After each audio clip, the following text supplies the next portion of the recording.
पिछले एपिसोड में हमने देखा कि एक लड़की सुयांग को मारने के लिए टियान सेक्ट में आई हुई होती है और अब वह सुयांग के ऊपर अपने चार्म का यूज करती है, पर सुयांग को इससे कुछ भी नहीं होता है और वह अपने ऑरा प्रेशर से उस लड़की को खुद से दूर फेंक देता है। अब वह लड़की गुस्से में वहां चारों ओर एक फॉग फैलाती है और तभी उसके दो क्लोन्स बन जाते हैं, जिसके बाद वह लड़की अपने दोनों क्लोन्स के साथ मिलकर सुयांग पर अटैक करने लगती है। पर सुयांग एक शील्ड के मदद से उसके सभी अटैक्स को ब्लॉक कर लेता है, जो देखकर वह लड़की गुस्से में और भी ज्यादा पावरफुल अटैक्स करने लगती है, पर सुयांग को उससे भी कुछ नहीं होता है।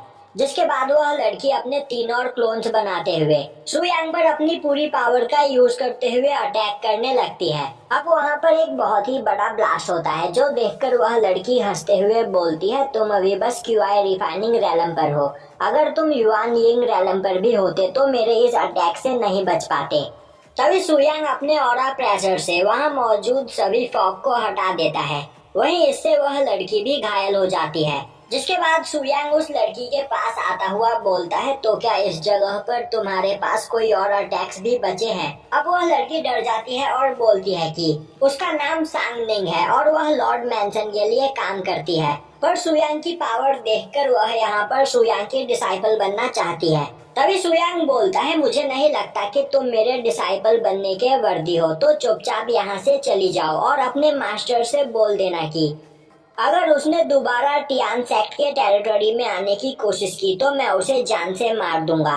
पर सांगनिंग वहां पर सुयांग से रिक्वेस्ट करने लगती है। तभी सुयांग अपने एनर्जी प्रेशर से उसे टियान सेक्ट के टेरिटरी से बाहर फेंक देता है। तभी वहां पर क्वीन आती है और वह सुयांग को कुछ स्पिरिचुअल ग्रास देते हुए बोलती है, मास्टर आपने यही मुझसे मांगा था। अब उन स्पिरिचुअल ग्रास को देखकर सुयांग सोचने लगता है, स्पिरिचुअल ग्रास से हम काफी पावरफुल मेडिसिन बना सकते हैं, पर आज के टाइम पर लोगों को इसके बारे में नहीं पता है और वह लोग स्पिरिचुअल ग्रास को मामूली सा पौधा समझते हैं। जिसके बाद सुयांग उन सभी स्पिरिचुअल ग्रास को रिफाइन करके उनसे एक पिल बनाता हुआ बोलता है, इन स्पिरिचुअल ग्रास का यूज करते हुए तुम यहाँ पर 4th ग्रेड के एलिक्सर बना सकते हो। जो देखकर सभी लोग हैरान होते हैं, क्योंकि आज से पहले उन लोगों ने 4th ग्रेड के एलिक्सर कभी नहीं देखे थे, क्योंकि 4th ग्रेड के एलिक्सर काफी ज्यादा महंगे होते हैं और टियान सेक्ट अभी बहुत ही ज्यादा गरीब है। अब एक डिसाइपल बोलता है, मास्टर इन पिल्स की मदद से तो हम 1 महीने के अंदर ही फाउंडेशन रैलम से ब्रेक थ्रू कर जाएंगे। अब सुयांग अपने सभी डिसाइपल्स को वह पिल देता हुआ बोलता है, यह मैंने तुम्हारे लिए ही बनाया है। जो सुनकर उसके सभी डिसाइपल्स काफी ज्यादा खुश होते हैं और बोलते हैं कि मास्टर हम जल्द ही इस जगह पर आपको गोल्डन कोर रैलम पर पहुंचकर दिखाएंगे। और अब वह सभी लोग उस मेडिसिन को खाकर वहां पर कल्टीवेशन करने लगते हैं। दूसरी ओर सुयांग एक जंगल में जाकर एक स्पिरिचुअल बियर को मारकर उसका स्पिरिचुअल कोर बाहर निकाल लेता है और अब वह उससे कुछ तियस्लाम बनाता है और उन्हें अपने डिसाइपल्स को देता हुआ बोलता है कि यह तियस्लाम इतना खतरनाक है कि इसके ब्लास्ट से कोई युआन यिंग रैलम का पर्सन भी बुरी तरीके से घायल हो सकता है, तो खतरा महसूस होने पर तुम्हें इसका इस्तेमाल करना है। जिसके बाद वह उन सभी को एक एक एक्सरसाइज के बुक भी देता है, जिसकी मदद से वह कुछ मार्शल आर्ट टेक्निक सीख सके। दूसरी ओर क्विंसू कल्टीवेशन करके फाउंडेशन लेवल से ब्रेक थ्रू कर जाती है। अब हमें एक जगह पर एक पर्सन को दिखाया जाता है जो अपने सेवक से बात करते हुए बोल रहा होता है, मुझे पता चला कि टियान सेक्ट के डिसाइपल 1 महीने के अंदर ही फाउंडेशन रैलम से ब्रेक थ्रू करके जिंडान रैलम पर पहुंच चुके हैं। सेवक हमें जवाब देते हुए बोलता है, मास्टर टियान सेक्ट धीरे धीरे इस जगह पर अपनी पावर को बढ़ाता जा रहा है और उनका नया पैट्रियार्क काफी ज्यादा पावरफुल है। यह सुनकर वह पर्सन बोलता है, तो फिर हमें यहाँ पर टियान सेक्ट से दुश्मनी नहीं मोलनी चाहिए, बल्कि उन्हें अपना दोस्त बनाना चाहिए। तो जल्दी से उनके पास किसी को भेजकर उनकी ओर दोस्ती का हाथ बढ़ाओ। यह सुनते सेवक बोलता है, मास्टर मैं आज ही उन लोगों को अपने ऑप्शन हाउस में इनवाइट करता हूँ। अब हमें दिखाया जाता है कि सुयांग क्विंसू के साथ ऑप्शन हाउस की ओर जा रहा होता है। वहीं क्विंसू उसे बता रही होती है कि उसके एंसेस्टर्स ने उसे बताया था कि यह ऑप्शन हाउस काफी ज्यादा पावरफुल है। अब हमें उस ऑप्शन हाउस के अंदर एक पर्सन को दिखाया जाता है और इसका नाम साओ है। वहीं वह अपने साथी से बोल रहा होता है कि आज वह इस ऑप्शन हाउस में मौजूद सभी चीजों को खरीद लेगा।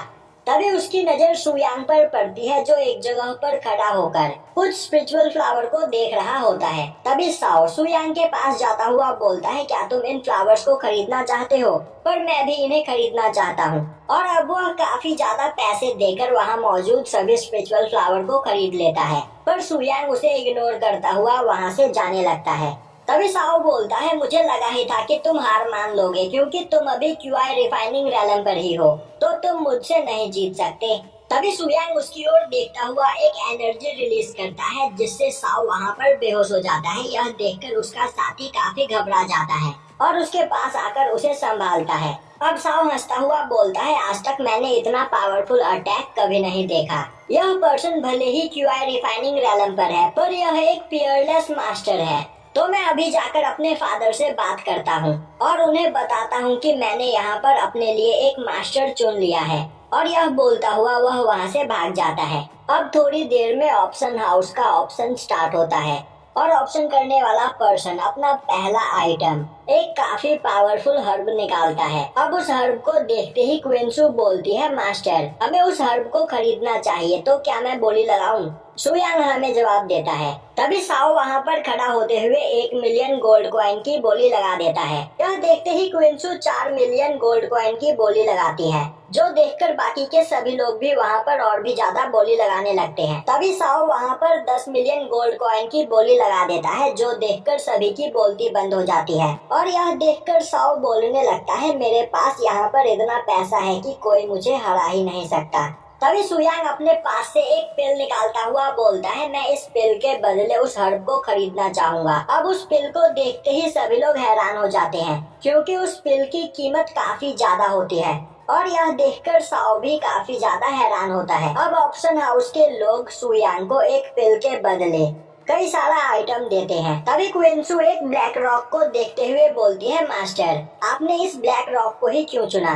यह तो मुझे एक मामूली सा पत्थर लग रहा है। सुयांग उसे बताता है कि एशियंट टाइम में काफी पावरफुल मॉन्स्टर्स हुआ करते थे, जिनके पास काफी खतरनाक ब्लड लाइन हुआ करती थी और पावरफुल मार्शल आर्टिस्ट उन मॉन्स्टर्स को पाले करते थे। और यह उन्हीं मॉन्स्टर्स में से एक का अंडा है, जिसके बाद वह अपनी पावर का यूज करते हुए उस एग को क्रैक करता है और अब उस अंडे के अंदर से एक स्पिरिचुअल बीस्ट बाहर आता है।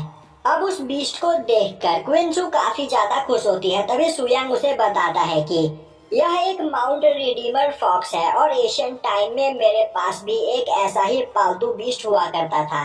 तभी ऑप्शन हाउस का पर्सन उस जगह पर एक मैप को लेकर आता है और उसका ऑप्शन स्टार्ट करने ही वाला होता है कि अभी सुयांग उस मैप को देखते हुए उस पर 2 पिल्स की बोली लगा देता है और अब वह मैप भी सुयांग का हो जाता है। अब दिखाया जाता है कि सुयांग क्विंसू के साथ अपना सभी सामान लेकर टियान सेक्ट की ओर वापस जा रहा होता है। वहीं साओ छिपकर उसका पीछा कर रहा होता है और साओ के पीछे वह लोग भी होते हैं जो टियान सेक्ट को डिस्ट्रॉय करना चाहते हैं। अब रास्ते में क्विंसू सुयांग से बोलती है, मास्टर क्या आपको नहीं लगता कि यह मैप फेक हो सकता है? सुयांग बोलता है, नहीं यह मैप रियल है, पर इसके अंदर मौजूद कुछ कीज गायब है, जिन्हें हम बाद में ढूंढ लेंगे। अब सिटी से काफी दूर आने के बाद सुयांग एक जगह पर रुकता हुआ बोलता है, मैं जानता हूँ कि तुम बहुत देर से मेरा पीछा कर रहे हो, तो अब तुम बाहर आ सकते हो। जो सुनते ही क्विंसू अपना स्वॉर्ड निकालकर फाइट के लिए तैयार हो जाती है। तभी साओ एक झाड़ी से निकलकर बाहर आता है, जिसे देखते ही क्विंसू बोलती है, तो क्या तुम इस जगह पर हमसे बदला लेने के लिए आए हो? तभी साओ बो डाउन करता हुआ बोलता है, मास्टर मैंने आज से पहले आपके जितना पावरफुल मार्शल आर्टिस्ट नहीं देखा, तो मैं इस जगह पर आपका डिसाइबल बनना चाहता हूँ और मैं यहाँ पर आपसे प्रॉमिस करता हूँ कि मैं आपका सबसे पावरफुल डिसाइबल बनकर दिखाऊंगा। सुयांग बोलता है, तो क्या तुम सच में मेरा डिसाइबल बनना चाहते हो? साओ हमें जवाब देता है। तभी सुयांग बोलता है, तो फिर ठीक है, अगर तुम हमारा पीछा कर रहे 3 लोगों को हरा दो तो मैं तुम्हें अपना डिसाइबल स्वीकार कर लूंगा। तभी वह तीनों भी उस जगह पर आ जाते हैं और बोलते हैं, आखिर यह कैसा इंसान है जो एक क्यूआई रिफाइनिंग रैलम के पर्सन को अपना मास्टर बनाना चाहता है। अब साओ देखता है कि वह तीनों ही गोल्डन कोर रैलम पर होते हैं, जिसे देखकर साओ हंसता हुआ बोलता है, मास्टर आप बस थोड़ी देर इंतजार करो, मैं इन्हें ठिकाने लगा देता हूँ। और अब वो आगे बढ़कर एक पर्सन से फाइट करने लगता है और काफी आसानी से उस पर्सन को हरा देता है, जो देखकर क्विंसू काफी खुश होती है। सुयांग बोलता है साओ यहाँ पर बेवकूफी कर रहा है, वह जोश से काम ले रहा है, तो इस जगह पर वह बुरी तरीके से घायल हो सकता है। तभी दूसरा पर्सन साओ पर अपने पॉइजन स्नेक से अटैक करता है, पर साओ अपने स्पीयर की मदद से उस स्नेक को डिस्ट्रॉय कर देता है और अब वह उस पर्सन पर अटैक करने लगता है, जिससे वह पर्सन साओ के अटैक्स का सामना नहीं कर पा रहा होता है। तभी पीछे से एक पॉइजन स्नेक साओ पर अटैक करके उसे घायल कर देता है। अब वह पर्सन साओ के गिरने के बाद वहाँ पर उसे लात से मारने लगता है और बोलता है कि तो अब बताओ यहाँ पर ज्यादा पावरफुल कौन है, जो देखते ही क्विंसू साओ की मदद करने के लिए आगे जाने लगती है, पर सुयांग उसे रोक देता है। और तभी साओ अपने स्पीयर को उठाता हुआ उस पर्सन पर अटैक करके उसका गला काट देता है, पर वह वहाँ पर पॉइजन की वजह से काफी ज्यादा घायल होता है। अब यह देखकर सुयांग बोलता है साओ में जरूर कुछ न कुछ बात है। तभी तीसरा पर्सन आगे आता हुआ बोलता है तुमने यहाँ पर मेरे तीनों साथियों को मार दिया, पर अब तुम्हारा मरना तय है। और अब वह लगातार साओ पर अटैक करने लगता है, पर साओ उसके अटैक्स को ब्लॉक कर रहा होता है। तभी वह पर्सन साओ पर एक काफी खतरनाक अटैक करता है, पर बीच में आते हुए सुयांग उसके अटैक को ब्लॉक कर देता है और वह उस पर्सन को दूर फेंक देता है। तभी साओ बोलता है मास्टर मैं अभी भी इससे फाइट कर सकता हूँ, मुझे किसी भी हालत में आपका डिसाइपल बनना है। तभी सुयांग साओ के ऊपर एक प्लाम अटैक करता है, जिससे साओ उस पर्सन के बिल्कुल सामने चला जाता है। वहीं अब उसे काफी अजीब लग रहा होता है और अब थोड़ी ही देर में साओ के बॉडी के अंदर मौजूद सभी पॉइजन उसके मुंह के रास्ते निकलकर उस पर्सन के चेहरे पर जाकर गिरता है, जिससे वह पर्सन वहाँ पर तड़पने लगता है। अब साओ की बॉडी से पॉइजन निकल जाने के बाद उसे काफी अच्छा लग रहा होता है, जो देखकर वह सुयांग को थैंक्स करता है। दूसरी ओर वह पर्सन पॉइजन की वजह से तड़प रहा होता है, जिसे देखकर सुयांग बोलता है अभी तक तुमने मेरे शर्त को पूरा नहीं किया है। वह पर्सन अभी भी जिंदा है, जो सुनते ही साओ अपना स्पीयर उठाते हुए उस पर्सन को वहाँ पर बुरी तरीके से मारने लगता है और यहीं पर यह एपिसोड खत्म हो जाता है।